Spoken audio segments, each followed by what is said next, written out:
Hello everyone, this is intended to be a short video to remind you how to observe with the CCD camera on the 16-inch telescope. I'm going to assume that you've watched the how to observe with the 16-inch telescope videos, so I'll refer to things in those videos. The CCD is a new instrument that we got in January 2020. It was purchased from Finger Lakes Instrumentation for around $12,000. So this is something that we ask you to be very careful with. Make sure to carefully cover it when you're done with it so that it doesn't get wet, and basically look after it. It has 1496 by 1496 pixels, so it's a very nice CCD chip. It gives a 30 arc minute by 30 arc minute field of view on the telescope. And we're going to leave it permanently mounted this semester. It's a bit of a process to swap it for the eyepiece, so we're not going to ask you to do that. Yes, so before we get into any more details, here's some images that we've already taken with this CCD. The top three here show the full field of view of the CCD, so you can see you can fit the whole moon in it, which is very nice. There's the Ring Nebula, using some of the filters that we have in the filter wheel. The Orion Nebula that you see there is actually the first light image, so that's a very quick image that Paul took. Again, showing off some of the filters. And then below I'm demonstrating a little bit what you can do with some planetary imaging, so that's Saturn and Jupiter. Those are not the full field of view, those are cutouts, but also showing different filters. Well, so the first thing you want to do, the minute you turn on the camera, in fact maybe slightly before it, is to make sure that you've got the software that controls it running on your account on the computer in the control room. It should be installed, but if it's not, I hope you make sure it's installed. We need this FLI software as well as SAO image. The first thing to do is to open up the FLI grab, which is sort of the main control of the camera. It should connect automatically to the camera if you've connected the USB cord. And you need to set the cooler temperature, as you see it here, set cooler temperature. And you need to have the set point be above the dew point for the current conditions. The dew point is the temperature at which condensation will form on surfaces. We do not want condensation to form on our CCD, so we want to make sure that that set point, the temperature that the CCD is cooled to, is as low as possible to get as good of an image as possible, but make sure that it's above the dew point. Okay, how do you look up the dew point? Well, most weather forecasting things will have it in it. So here's a couple of examples where you can see it on my phone in the Weather Channel app.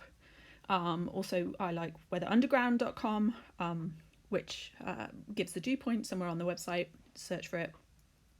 The camera accepts temperatures in Celsius, so if you look up this and you find it in Fahrenheit, you're going to need to convert it to degrees Celsius because the camera takes those. Okay.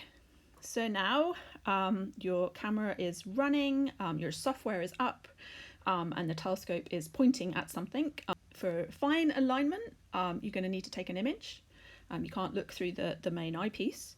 So you need to go into FLI grab and use the grab control to do a real short exposure, short exposures on bright objects. So here you can see I've done that, and I've got a little star here in the finder. It's not quite centered.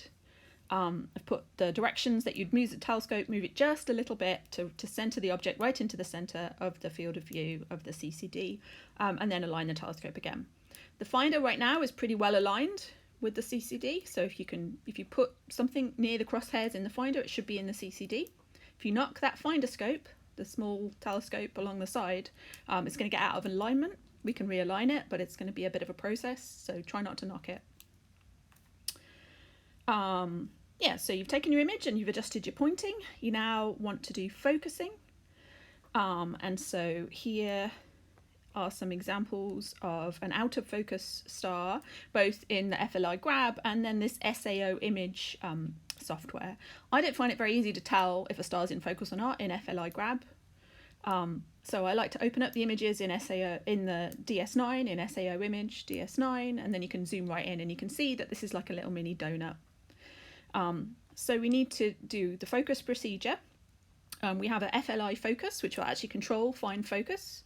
So if you set it to about 10,000 points different from where you start, and then take a series of images, you can see if those images are getting more in focus or less in focus, and proceed as appropriate. You want to move it so that the stars are in focus, obviously.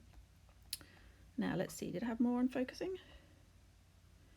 Yes, I did. Here is a zoom in on a not in focus star, so it looks a bit like a donut, and then our in focus star, which turned out to be at 60,000 on the focus scale point. If you hit the edge at the end of this electronic focus, so you go down to 0 or you go up to the maximum, you're going to actually have to move the coarse focus on the telescope, so turn the knob on the back of the main telescope.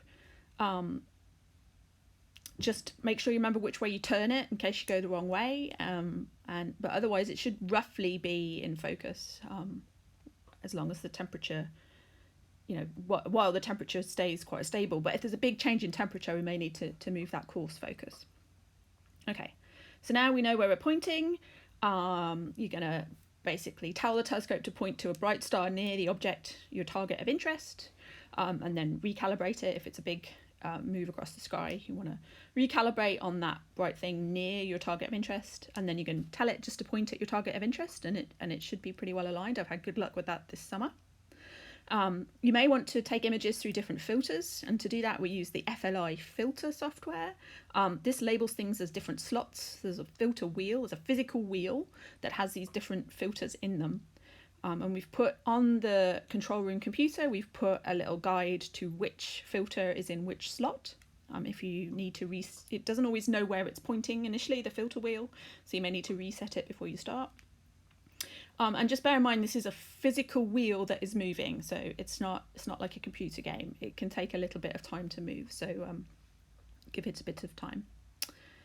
Then take your images in the different filters, make sure to save them. I recommend putting them in a Google Drive at the end of the night while you're shutting down, and then you'll have access to it to do your data reduction offline. Okay, so that's it. I wish you clear skies, and make sure to shut down safely following the normal shutdown procedure, but also making sure to put that extra cover on the CCD.